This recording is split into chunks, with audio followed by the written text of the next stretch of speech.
Morning students, आज के video में हम बात करेंगे गैस्ट्रुलेशन के कंपैरेटिव अकाउंट्स के बारे में। गैस्ट्रुलेशन ब्लास्टुला से गैस्ट्रुला बनने की अवस्था को कहा जाता है। ब्लास्टुला जो है उसमें ब्लास्टोसील पाई जाती है और उस ब्लास्टोसील को घेरे हुए ब्लास्टोमियर्स पाई जाती है। ये संरचना जाइगोट में रिपीटेड माइटोसिस से जिसे हम क्लीवेज कहते हैं उनके द्वारा ये अस्तित्व में आती है। और ये जो ब्लास्टोमियर्स होते हैं उनके अरेंजमेंट या व्यवस्था क्लीवेज के जो पैटर्न्स होते हैं उनके अकॉर्डिंग इनकी अरेंजमेंट या व्यवस्था होती है। उसके बाद में ये ब्लास्टोमियर्स अपने मूल स्थान से अपने डेस्टिन्ड प्लेस या निर्धारित स्थान की तरफ मूव करते हैं।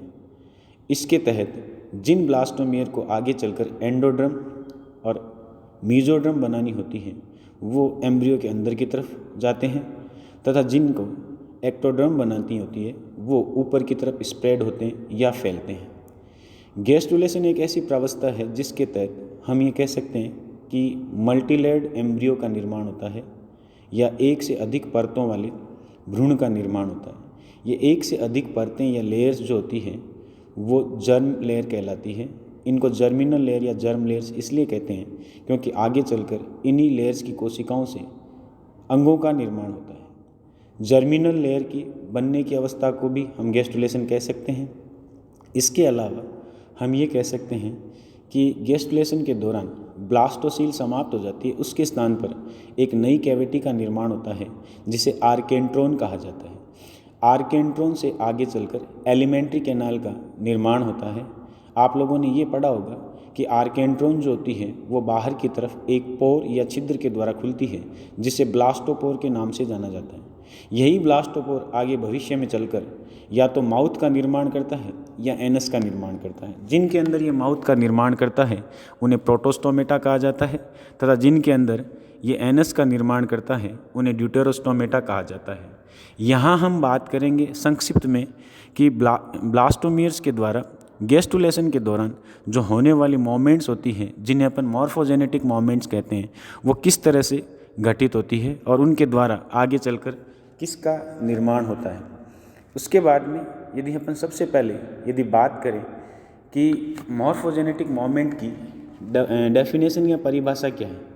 शब्द मॉर्फ का मतलब होता है फॉर्म या रूप और जेनेटिक का मतलब उत्पन्न करने वाला, तो और मोमेंट का मतलब होता है गति। तो हम ये कह सकते हैं कि ब्लास्टोमियर एक स्थान से चलकर अपने निर्धारित स्थान की तरफ जाते हैं और व्यवस्थित होते हैं और उनके द्वारा एक फॉर्म या रूप सामने आता है जो त्रिस्तरीय या 3 लेयर्ड एम्ब्रियो के रूप में होता है। और ये 3 लेयर्स जो होती है वो एक्टोडर्म, एंडोडर्म व मीजोडर्म होती है। उसके बाद में मॉर्फोजेनेटिक मोमेंट के दौरान ये जो सेल्स होती हैं इनके मोमेंट सीडोपोडियालाइट प्रवर्ध या प्रोसेस होते हैं उनके द्वारा होती है या इनमें डिवीज़न होता है जिसके द्वारा ये मूव करती है। इसके अलावा हम ये कह सकते हैं कि भाई ये जो मोमेंट होती है वो इरिवर्सिबल होती है जनरली, यानी ये वापस उस जगह जाकर एडजस्ट नहीं होते ब्लास्टोमियर जहाँ से ये चलकर अपने निर्धारित स्थान तक पहुँचते हैं।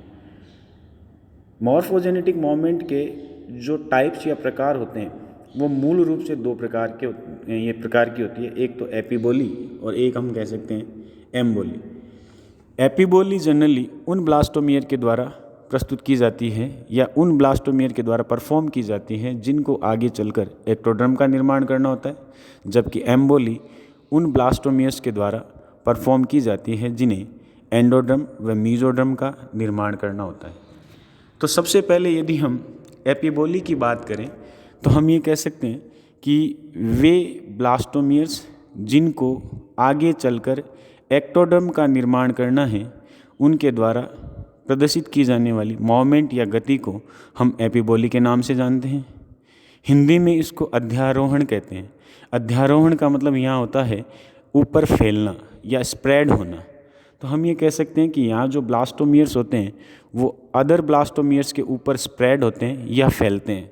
हम ये कह सकते हैं कि ब्लास्टोमियर है वो एनिमल पोल से वेजिटल पोल की तरफ मूव करते हैं तथा एंडोडर्म व मीजोडर्म बनाने वाले ब्लास्टोमियर के ऊपर फैल जाते हैं या उनको ढक लेते हैं। इसके अलावा ये जो गति होती है वो ये कहा जाता है कि स्यूडोपोडिया लाइक प्रोसेस या प्रवर्ध, या इसके अलावा सेल के द्वारा अपनी शेप चेंज करने से ये गतियाँ हैं वो परफॉर्म की जाती है, और इसका रिजल्ट जो होता है वो एक्टोडर्म फॉर्मेशन के रूप में होता है। इसके अलावा हम ये कह सकते हैं कि ये जो ब्लास्टोमियर्स होते हैं जो एनिमल पॉल की तरफ होते हैं, सामान्यतः ये वो ब्लास्टोमियर्स होते हैं जिनके अंदर योग की मात्रा कम होती है, और ये एक तरह से लुढ़कते हैं या एक तरह से मूव करके एंडोडर्म और मेसोडर्म बनाने वाली सेल्स को ढकते हैं। इसके अलावा हम ये कह सकते हैं कि ये जो एपिबोली है वो घटना एम्फीबियंस, सी अर्चिन और ट्यूनिकेट्स के अंदर देखने को मिलती है। एक डायग्राम आपकी स्क्रीन के ऊपर दिखाई दे रहा है। इस डायग्राम में आप ये देख पा रहे हैं कि ये इस तरफ से नीचे की तरफ, इधर से यानी दोनों तरफ से जो ब्लास्टोमियर्स है वो स्प्रेड होती हैं, और ये जो कैविटी आपको दिखाई दे रही है फ़िलहाल अपन कह सकते हैं कि ये जो होती है वो ब्लास्टोसील है, और अंदर की जो लेयर्स आपको दिखाई दे रही है ये उन ब्लास्टोमियर्स की है जिनके द्वारा आगे चलकर एंडोडर्म या मेसोडर्म का निर्माण किया जाना है। तो ये आप कह सकते हो कि एनिमल पॉल इस तरफ और ये वेजिटल पॉल इस तरफ। एनिमल पॉल और वेजिटल पॉल की डेफिनेशन यदि अपन बताएं तो हम ये कह सकते हैं कि जिस तरफ विभाजन की सक्रियता ज़्यादा होती है उस क्षेत्र को अंडे के अंदर या जाइगोट के अंदर एनिमल पॉल कहा जाता है।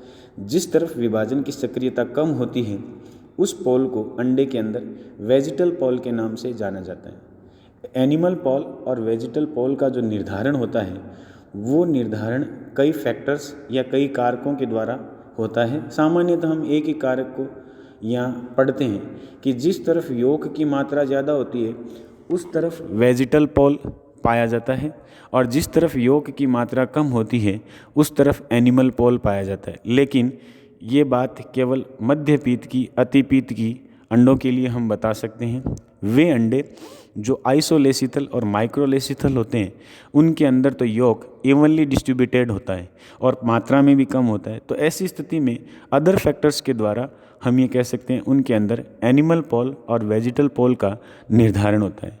आज के वीडियो में हम एपिबोली तक पढ़ेंगे।